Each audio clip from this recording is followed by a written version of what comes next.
So I wasn't going to address this, but since we are addressing things, I'll go ahead and talk about it. And I also want to talk about it because I don't feel pressured to talk about it. Only like 2 people ever commented and said something about it. But there was, and I keep talking about the same negative comment. This is how you know she was so negative and rude, because I'm still talking about the same person. She mentioned something and said that my daughter was a mistake. My daughter was not a mistake. I'm not even, we're not doing that. We're not doing that. So I actually am a solo mom by choice. Yes, that's a thing, CMBC. And what people have to realize is that after you have a child, your hormones change, your body change. There's a lot of things that happen that even if you do research, it's just really hard for you to prepare for, especially when it's met with height of the pandemic and separation anxiety.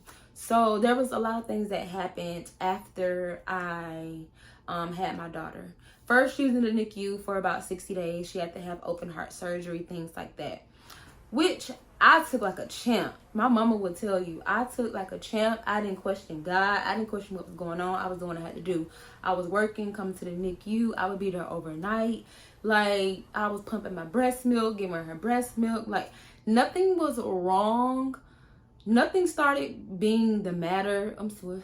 Nothing started being the matter until my sister, who was like my road dog, she ended up moving out. So that's when like some things kind of started happening. She moved out on my birthday. I didn't have no knowledge that she was leaving or anything like that. My sister just changed, pretty much she just changed religions and way of living. Back then I took it to heart. I took it very hard. So when you decide things like, you want to be a single mom by choice. I hate single mom. When you want to be a solo mom by choice, solo parent by choice, because there's not only moms that are doing it. There are people who go and adopt and things like that, and they do it just them. They're not married. They don't have a companion or anything like that. When you decide to do those things, a lot of people first thought is, oh, you need attention, you need love, you need something to love. That wasn't the case for me. A lot of it was kind of hormonal. I do think that like my biological clock was telling me it was time to have a child. So that was the case as well. And then also I was looking at things like I have everything that I need. So I feel that I am prepared. Sorry, y'all, it's a bug. I was like, I have everything that I need, so I feel like I'm prepared to have a child. But it was after I had my child that I realized I didn't have everything I need. And then again, the pandemic happened as well. And that's when, cause my birthday was March 13th in 2020. That's when the pandemic started. It was my birthday weekend. I was out with friends. I still didn't even know about the pandemic, but I was out with friends and I was at the club and I was like, it's like 15 people. It's like 15 people here at the club. Like, what's happening? So then that next weekend, I'm at my apartment and my friend from California comes in town. He's been in California forever. And he calls me. He's like, you still live in the same place? I was like, yeah, why? He was like, oh, I'm finna pull up or something. So he came and I'm like, he's telling me about the mask and I'm like, what are you talking about? I have no idea what you're talking about, because at that time I also was taking a break from social media too.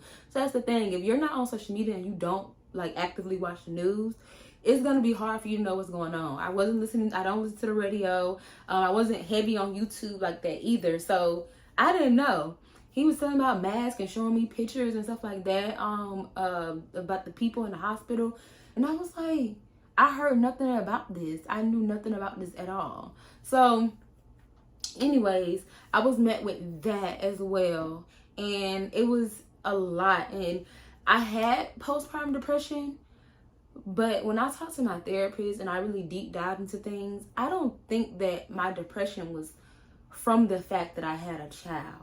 I think my depression was from me just realizing so many things about life. Like it was so many things happening. Like me and a cousin had got really, really close. And then we ended up falling out, and she was also my daughter's godmom.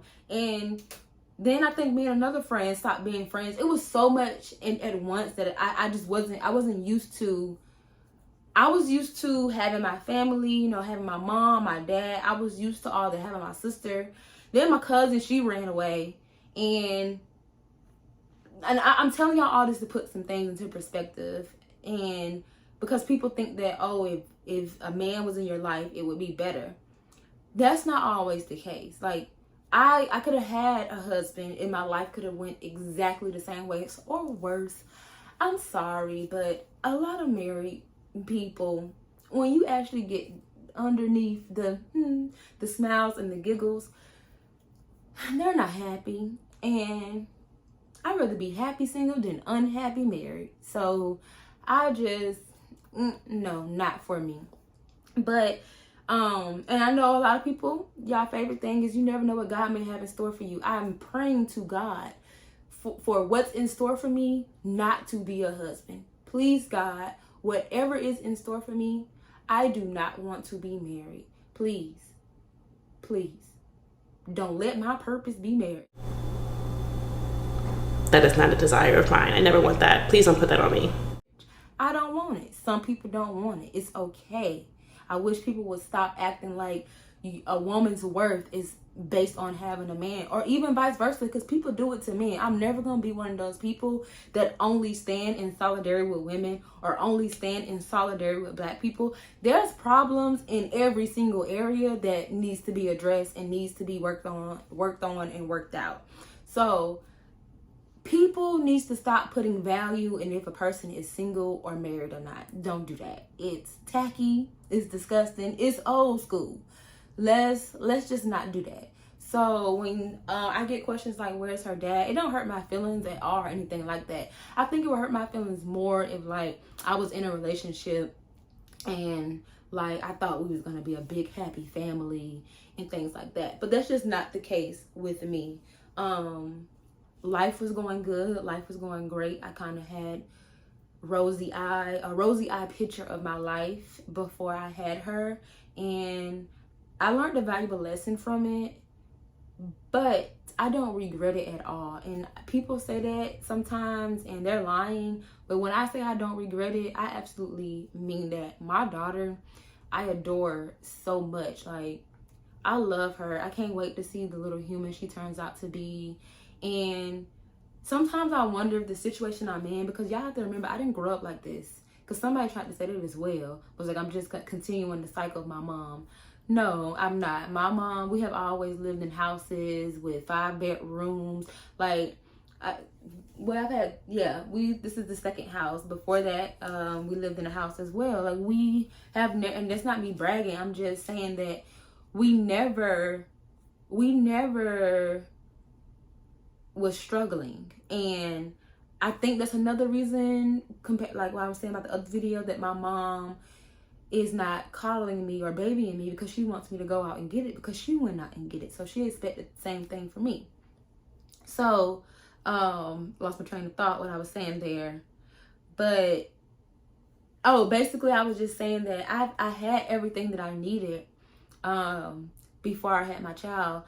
But after I had her, that's when, you know, the world changed and personal things happened in my life that kind of transitioned me into living in my car. But something that I realized is I never know why God is sending me this way. You never know the lesson that He's trying to teach you. And since I've been sharing my story, I learned that a lot of older people have no other choice but to live in their car. They get put out of their homes and things like that. They don't have family that can pay for, you know, housing for their age and things like that. So that's pretty much their choice, to live in their car or be homeless. And I could be going through this now because I may not be strong enough to go through it when I'm older. So when I thought about things like that, I was like, okay, that makes a lot of sense. Like, I don't know anybody who had to live in their car, or from my knowledge. Actually, yes, I do. I personally do. Yep, I forgot about that. I personally do know somebody who had to live in their car. Anyways, I just feel like maybe this is preparing me to not be in this situation later on in life. Maybe it's preparing me to make sure I help my daughter never be in this situation. You never know, because what I may can handle, my daughter may not can handle. My older self may not can handle. A friend might come to me and they might can't handle it, but I might have other resources for them because I've already been through what they could potentially end up being through. So it's like, you never know the lesson that's trying to come out of what seems like a downfall or anything like that. And we can't attach what ifs to things. We can't say, oh, if she would be married, she wouldn't be in that situation. That's not true. That's not true, because I know people who are married who are damn near my situation, or to be honest, they wish, a friend has literally told me she wished that she could leave her situation and live in her car. I don't ever want to be in no situation like that, ever. So that's why I am not married. I don't have a desire to be married. I'm not against companionship, but to be honest, it's not even a desire. I enjoy myself. Like, I like spending time with me. I like spending time with my mom, my best friend, and my daughter. And since my sister leaving my life and I learned how to cope with my abandonment issue from that, I now know, like, even my mom would tell you, at first she used to tell me certain things, she'd be like, but I gotta think about my will, or she would be like, when I die, I want you to make sure nobody go through my stuff. I go, stop talking about that. But now I understand that's life. It's gonna happen. I can't internalize it and be all to myself and ignoring things that's going on in the world, not taking care of myself, not paying bills because I'm over here. I can't do that. I can't do that. So I'm just in a different headspace now, to where it's like, enjoy people while you have them. Things don't have to have a title. Things don't have to be so complicated. Like, we're here for a short time, honestly. We're here for a short time. Don't give people value based on the material things they have, based on their marital status, based on if they have kids or not. Because like I said, every single area has something that needs to be addressed. Stop telling single people they need to have children. Stop telling single people that. They don't need to hear that. Okay? Stop telling married couples they need to have children. Oh, you're married, you need to have a kid. Who told you that? God may not want them to have a kid. God may not want them to have a kid right now. Stop giving your unsolicited opinion to people. Like, if your opinions don't make sense, stop giving it. Okay? Stop. So that's it. That's the last of what I need to address. I think right now that is the last of what I want to address. If I ever feel the need to address things again, I will let y'all know. But this is just all to put things into perspective for people, so nobody won't be confused. And just to set the record straight, that my baby ain't no mistake. I ain't nobody's baby mama.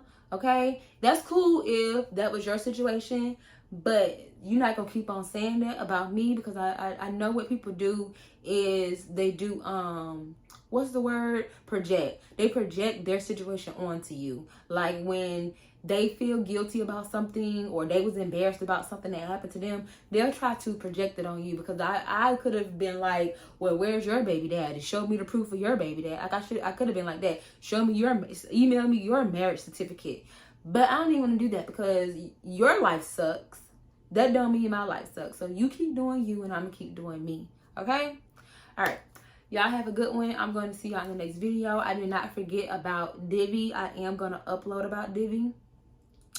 This is the same day. So I just haven't talked to them. I'm making all these videos on the same day. So not going to forget about Divvy. If you don't know what I'm talking about, go back and watch the first video of all this, so you can know what's going on. Because it's another thing. Y'all need to watch the videos in order. I know some people come on a new video and like a new video that I just uploaded and they haven't seen any of my other videos, that's cool. But when I say, hey, go back and watch the videos, like go catch up, that's not for views or anything like that. That's literally because a lot of times I don't even be remembering what I said in every video. So sometimes whatever you ask and things like that could be in other videos I ever said. I mean, a lot of times they are. Or sometimes like when somebody said something and I was like, I don't even remember what they said. But you just need to make sure that you catch up so you can know what's actually going on. Like, I'm actually one of the few people who post in real time. My videos aren't delayed. They aren't months old and things like that. I actually post in real time. So if you watch the videos in order, you'll understand what's going on. Okay, this video going on for 16 minutes. I ain't mean for this to be that long. So again, y'all have a good one. I'm going to see y'all in the next video.